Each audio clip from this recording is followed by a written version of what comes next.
Dios les bendiga.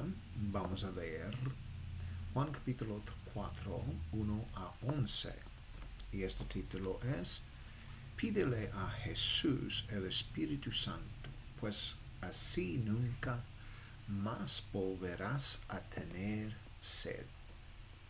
Cuando pues el Señor supo que los fariseos habían oído que Jesús hacía y bautizaba más discípulos que Juan, aunque Jesús mismo no bautizaba, sino sus discípulos, dejó Judea y partió de nuevo hacia Galilea, y le era necesario pasar por Samaria. Entonces llegó a una ciudad de Samaria llamada Sicar, cerca del terreno que Jacob dio a su hijo José, y allí estaba el pozo de Jacob. Jesús, pues, cansado del camino, se sentó junto al pozo, y era cerca de la hora sexta. Llegó una mujer de Samaria a sacar agua. Jesús le dijo, dame de beber, pues sus discípulos habían ido a la ciudad a comprar comida.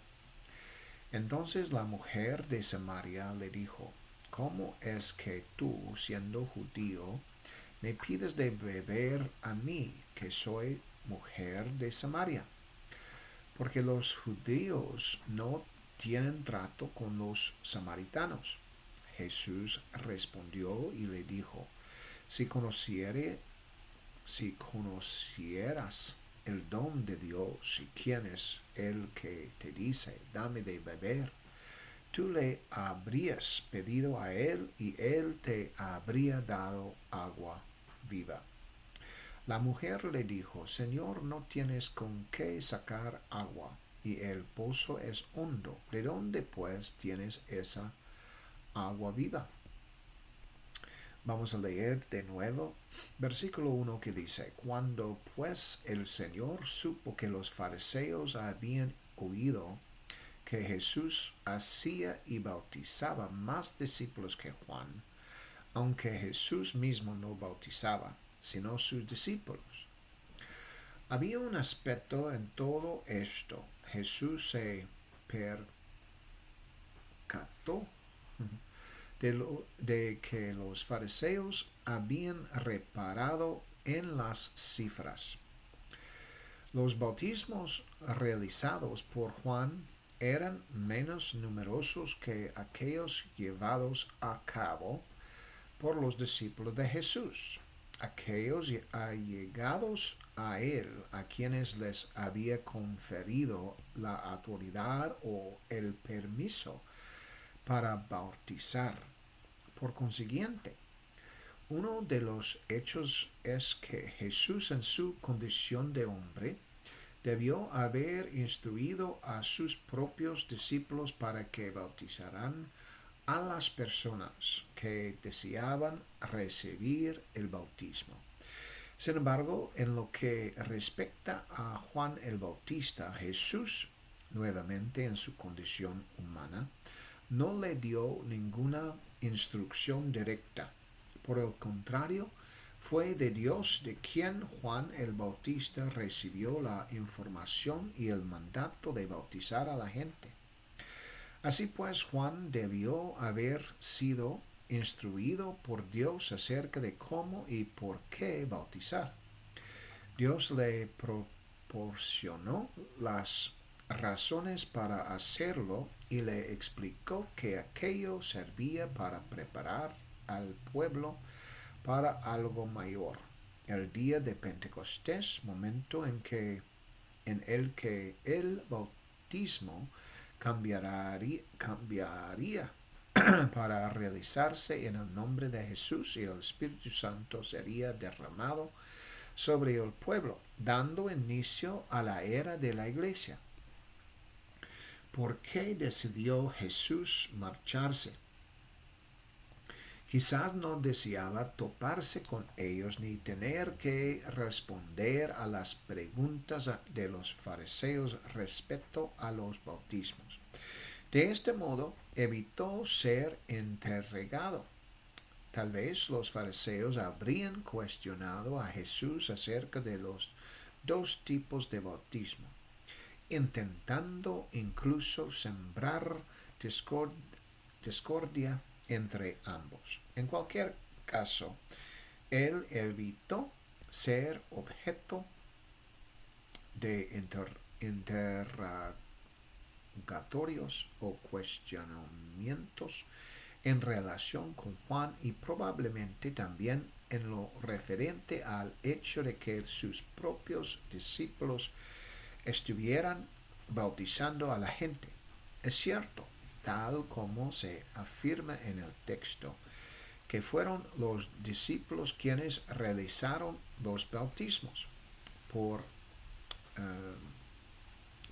ende, cabe deducir que cada uno de ellos aprendió a bautizar durante aquel periodo y aprendieron también qué palabras dirigir a la persona que acudía a recibir su propio bautismo.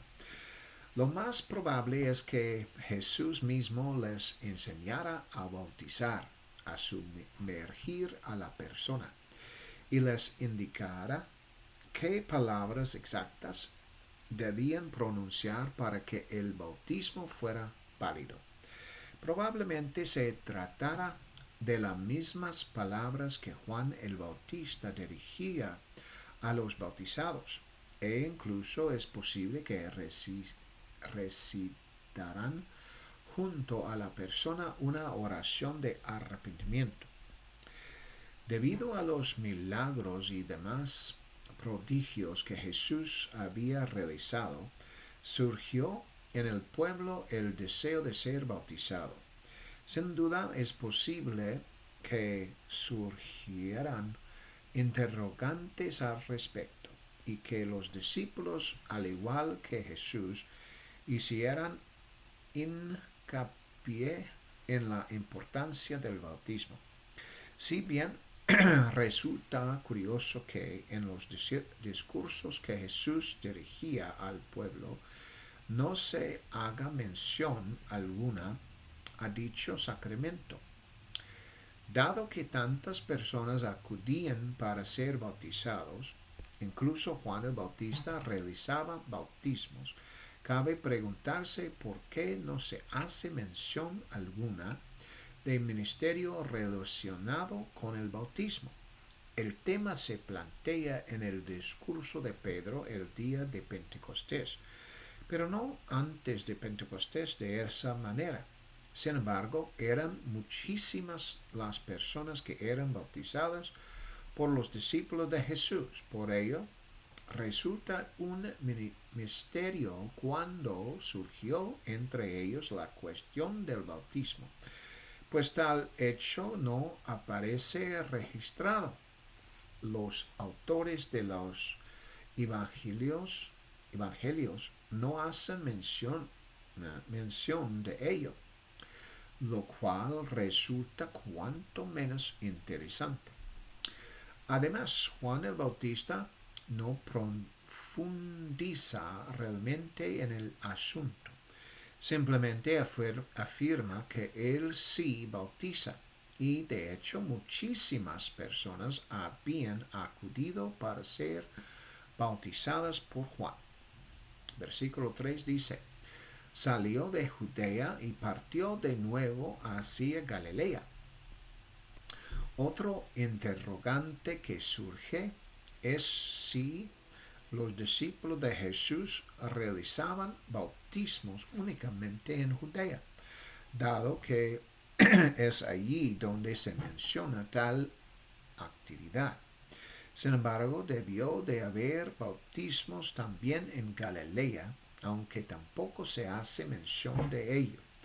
Ciertamente en Galilea había agua suficiente, pero no se dice nada al respecto. Y cuando Jesús supo que los fariseos se habían enterado de la situación, a saber que sus propios discípulos bautizaban a más personas que los de Juan el Bautista, pues Jesús tenía 12 discípulos e incluso Judas Iscariote debió de haber participado también en los bautismos. Nuevamente, los evangelios no mencionan que nadie bautizara a persona alguna en Galilea. La pregunta podría ser, ¿por qué ocurre esto? No puede ser que Judea fuera el único lugar apto para bautizar, pues sin duda tal acto podía realizarse en cualquier parte de Israel. Asimismo, cuando Jesús entró en Samaria, tampoco se mencionan bautismos entre los samaritanos. Sin embargo, al permanecer con ellos durante algún tiempo, es probable que sí los realizarán. No obstante, los fariseos no habrían tenido conocimiento de ello, pues habría constituido un secreto frente a los líderes religiosos, precisamente para evitar sus críticas. Versículo 4 dice, y le era necesario pasar por Samaria. El apóstol Juan afirmó que Jesús tenía la necesidad de pasar por Samaria. Dicha necesidad radicaba en la mujer samaritana, pero también en aquellos que habrían de escuchar su testimonio. No se trataba estrictamente de una necesidad de Jesús para sí mismo, sino de la necesidad de ir a su encuentro con la mujer samaritana. Él había acudido a aquel lugar con el único propósito de conocerla, pues ella evidentemente jamás habría imaginado que ese día se encontraría con el Mesías. Aquel fue el día en que su vida se vio transformada al encontrarse con Jesús, y sin duda ella debió de contarse entre aquellos que respondieron al mensaje del Evangelio en Samaria. Una vez producido el derramamiento del Espíritu de Dios. Versículo 5 dice, llegó entonces a una ciudad de Samaria llamada Sicar, situada cerca del terreno que Jacob había dado a su hijo José. Jesús y sus discípulos decidieron dirigirse a una ciudad llamada Sicar. Este era un lugar muy especial, pues se relata que Jacob había entregado cierta porción de tierra en aquella zona a su hijo José. Sin embargo, el pozo al que Jesús se dirigía era también muy especial, ya que se trataba del pozo de Jacob, llamado así precisamente por ello. Eran los samaritanos quienes habitaban en aquella zona y no los judíos. Por consiguiente, no tenemos total certeza acerca de la relación entre ambos grupos, más allá del hecho de que los judíos en realidad no mantenían ningún tipo de relación con los samaritanos. Era como si estos fueran considerados impuros por los judíos, razón por la cual se mantenían alejados de ellos y evitaban cualquier trato con ellos. Cabría pensar, sin embargo, que a menudo comerciaban con los samaritanos. No obstante, esa información no nos ha llegado. Versículo 6 dice, y estaba allí el pozo de Jacob. Entonces Jesús, cansado del camino, se sentó allí, así, junto al pozo, y era como la hora sexta. La hora sexta corresponde a las 12 en punto. o el mediodía. Es el momento en que el sol naturalmente se encuentra en lo más alto y es probablemente una de las horas del día en que el calor aprieta mientras la gente anda caminando. Por lo tanto, no resulta una idea descabellada, dado que Jesús no disponía de nada para sacar agua, pedirle de beber a la mujer samaritana, aunque a juzgar por la reacción de ella, pareciera que ningún judío, ni siquiera en la situación en que se encontraba Jesús, se lo habría pedido. Sin embargo, Jesús no se preocupaba por tales barreras. De hecho, había venido más para ayudarla a ella que para ayudarse a sí mismo. La conexión en sí resultaba sumamente intrigante, pues Jesús sabía que aquel episodio pasaría a formar parte de su palabra. El acto de ayudar a una mujer samaritana e incluso el hecho de que toda una ciudad llegara a conocer al Mesías, y aunque no realizaría milagros en aquel lugar, allí encontraría una base de seguidores, probablemente más sólida que en otras partes del país. Versículo 7 dice, llegó una mujer de Samaria a sacar agua, y Jesús le dijo, dame de beber. Jesús llegó al pozo en el momento preciso. La mujer samaritana también llegó justo a tiempo, es decir, en el momento idóneo para que ambos se encontraran. La samaritana, como es obvio, no iba a ser quien iniciara la conversación. Fue Jesús quien lo hizo, pues no sentía temor alguno.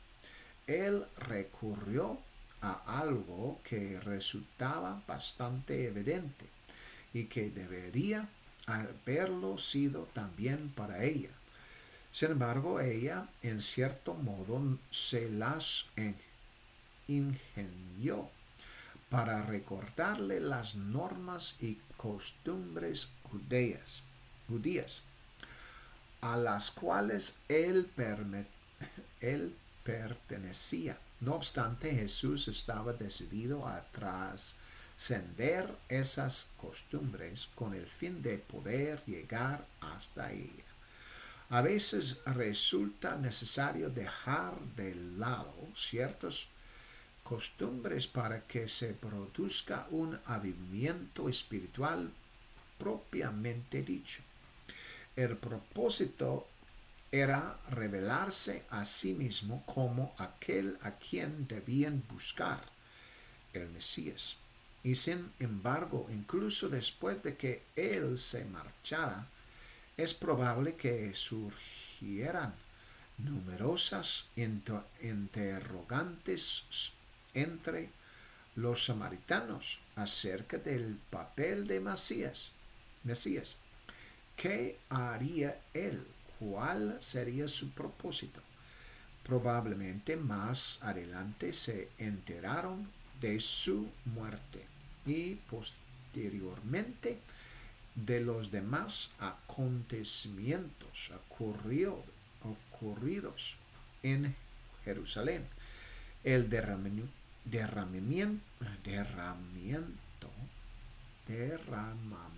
del Espíritu de Dios. Sin embargo, es probable que entre los samaritanos y los judíos existiera una considerable barrera de comunicación. Para algunos, esto pudo haber resultado beneficioso, ya que evitaba la aparición de ciertos problemas. especialmente aquellos considerados como problemas religiosos judíos. No tenemos conocimiento alguno de los líderes religiosos samaritanos. De hecho, ni siquiera se hace mención de ellos cuando el Evangelio llega a Samaria. A diferencia de lo que ocurrió cuando el Evangelio llegó a Jerusalén, donde los líderes religiosos fueron los primeros en oponerse a él. En Samaria no hubo líderes religiosos que se opusieran a ningún aspecto del mensaje evangelio. De hecho, allí tuvo total libertad de acción. Parecía como si lo único necesario fuera predicar el evangelio, acompañado de las señales que lo confirmaban, para que la gente prestara suma atención. Ningún líder religioso actuó en su contra. Es más, ni siquiera surgió persecución alguna como consecuencia de ello. Esa fue una de las características de la labor evangélica en los inicios en Samaria. Una bendición, una inmensa bendición en aquella región. No obstante, el único y leve obstáculo radicaba en el desafío cultural existente entre judíos y samaritanos. Sin embargo, y esto es lo que podemos deducir del episodio de la mujer samaritana y de la predicación de Felipe en la ciudad de Samaria. Aquel muro divisorio fue erigido en su mayor parte por los judíos y no por los samaritanos. Prueba de ello es que incluso cuando los apóstoles acudieron a la ciudad, no tuvieron problema alguno. Versículo 8 dice: pues sus discípulos habían ido a la ciudad a comprar alimentos. Todos los discípulos de Jesús habían entrado en la ciudad para comprar alimentos. Resulta interesante observar que no les importó que se tratara de una ciudad samaritana, pues su único interés era conseguir algo de comer. Cabe preguntarse de dónde obtuvieron el dinero. ¿Acaso se debía a que la gente les había dado dinero de vez en cuando? Y que gracias a estas donaciones ellos habían podido comprar ocasionalmente provisiones en el mercado para abastecerse de comida. Esta es la primera y en realidad la única ocasión en la que se menciona que los discípulos acudieron a comprar algo específicamente dentro de una ciudad, y nada menos que en una ciudad samaritana. Y ciertamente comprar comida para 12 personas, así como prepararla, debió de constituir una tarea de considerable envergadura. Sin embargo, más adelante todos ellos se alojarían con los samaritanos, y serían estos últimos quienes de hecho les darían de comer. Por consiguiente, surge la siguiente interrogante. Cuando fueron invitados a hospedarse con los samaritanos, ¿qué hicieron con los alimentos que habían comprado? ¿Los llevaron consigo a modo de obsequio para entregárselos a la familia samaritana en cuya casa se alojaron durante unos días? Podría plantarse otra pregunta. ¿Fue decisión de los discípulos ir a comprar algo a la ciudad? ¿O fue Jesús quien les indicó que fueran a buscar provisiones? Asimismo, ¿por qué decidió él quedarse solo junto al pozo en lugar de permitir que algunos de los discípulos permanecieran allí con él? Todo sucedió exactamente como Jesús lo había planeado, pues supongo que de haber habido otros discípulos con Jesús, tal vez no habría resultado tan cómodo para la mujer samaritana compartir sus pensamientos. De este modo, el hecho de que estuvieran a solas permitió que la conversación se centrara precisamente en aquello que realmente debía tratarse. Versículo 9 dice: Entonces la mujer de Samaria le dijo: ¿Cómo es que tú, siendo judío, me pides de beber a mí, que soy mujer samaritana? Pues los judíos no tienen trato con los samaritanos. Esto en realidad se asemeja a la parábola del pastor que deja a las 99 ovejas y encuentra a aquella oveja que se había perdido para traerla de regreso al redil, al lugar donde ella debía estar. Pero al cumplir con el deber del pastor, él pudo encontrar también a otros que estaban dispuestos a prestar atención. La mujer samaritana se preguntaba en su interior y lo expresaba verbalmente. ¿Por qué él, siendo judío y además un hombre religioso, le pedía a ella un poco de agua para beber? La razón era que ella no esperaba que ningún rabino le pidiera agua. Y tal vez esa fuera la causa de su asombro, pues debió de haber notado que Jesús era un rabino por su vestimenta, y al percatarse de ello, supuso, dadas las apariencias, que los rabinos religiosos solían ser muy estrictos en el cumplimiento de sus costumbres.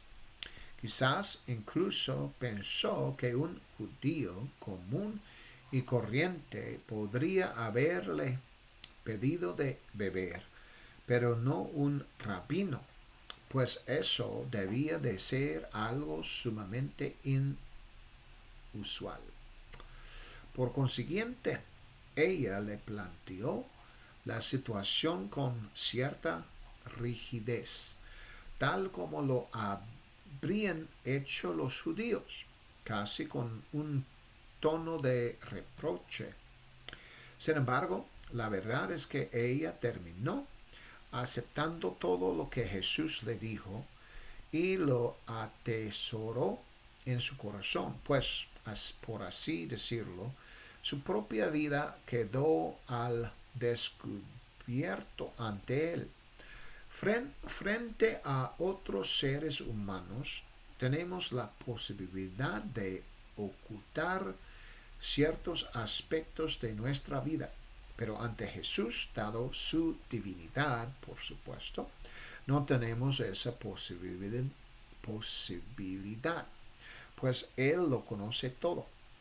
Versículo 10 dice: Jesús respondió y le dijo: si conocieras el don de Dios y quién es el que te dice, dame de beber, tú le habrías pedido a Él, y Él te habría dado agua viva. El don de Dios es algo que las personas debieran buscar. Sin embargo, esta mujer samaritana no sabía nada acerca de Jesús como el Mesías, ni tampoco sobre los dones de Dios que Él estaba a punto de otorgar a todo aquel que estuviera dispuesto a recibirlos. En realidad, la disyuntiva radica en elegir entre los dones de Dios y las cosas pasajeras de la vida que el mundo persigue, pues al final quienes optan por estas últimas terminarán decepcionados al descubrir que han buscado cosas que carecen de todo valor eterno. En cambio, los dones de Dios tienen un gran valor eterno para nosotros. Es posible que Jesús no se esté dirigiendo únicamente a ella, sino a todo aquel que hoy tiene el potencial de pedirle a Jesús sus dones.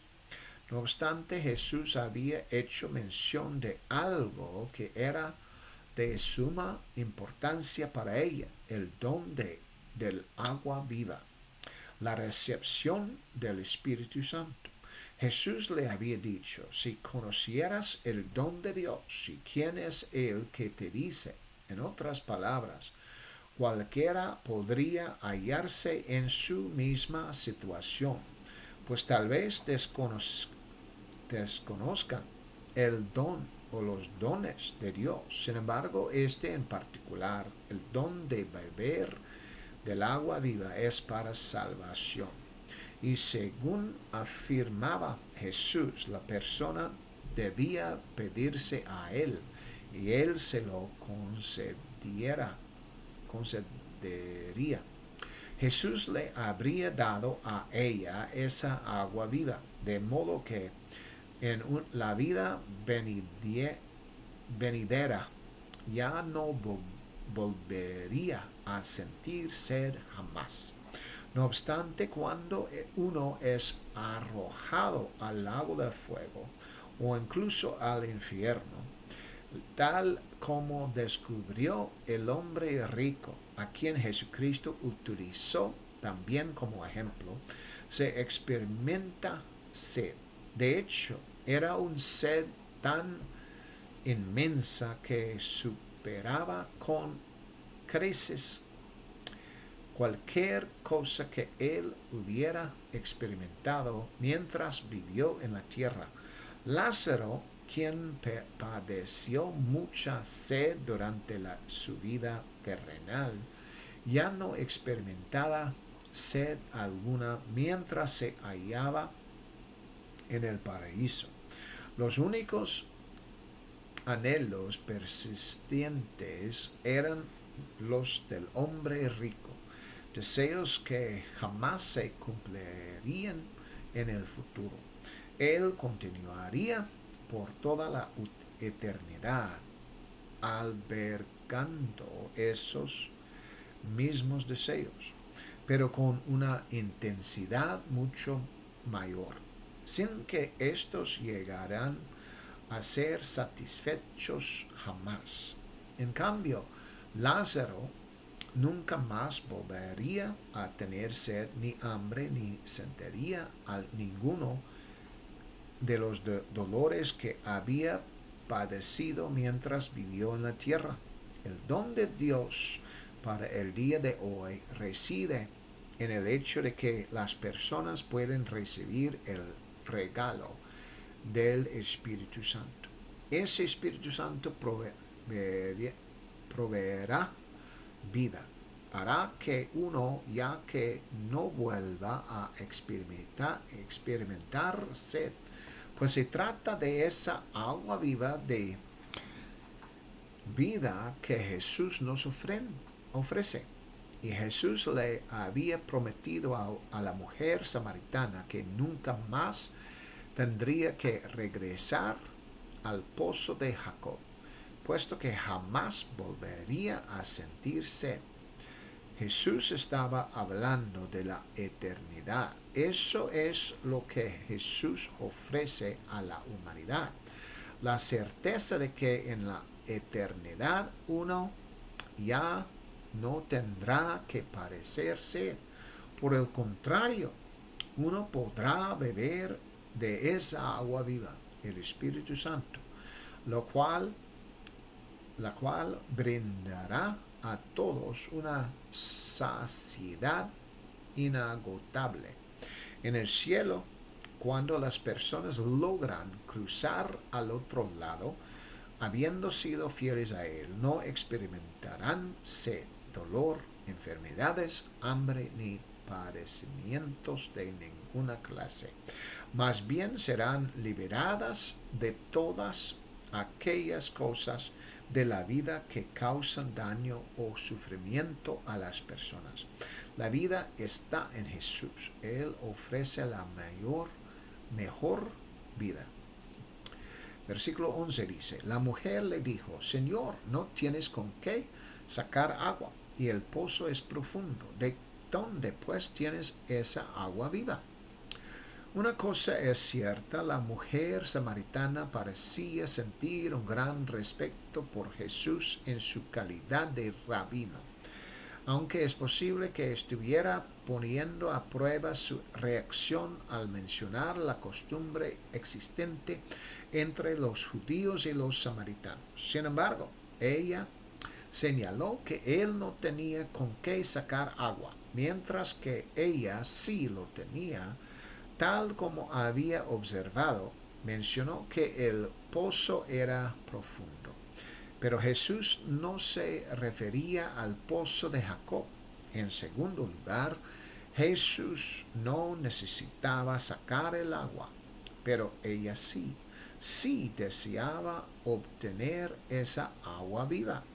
El hecho es, no obstante, que una vez que una persona recibe esa agua viva y permanece en la verdad, puede ser guiada hacia la vida eterna y no volver a tener sed jamás. En este contexto, pues, el Espíritu Santo se asemeja a la garantía de que uno nunca más volverá a tener sed en la eternidad. Es posible que ella pensara que Jesús se refería a ese preciso instante.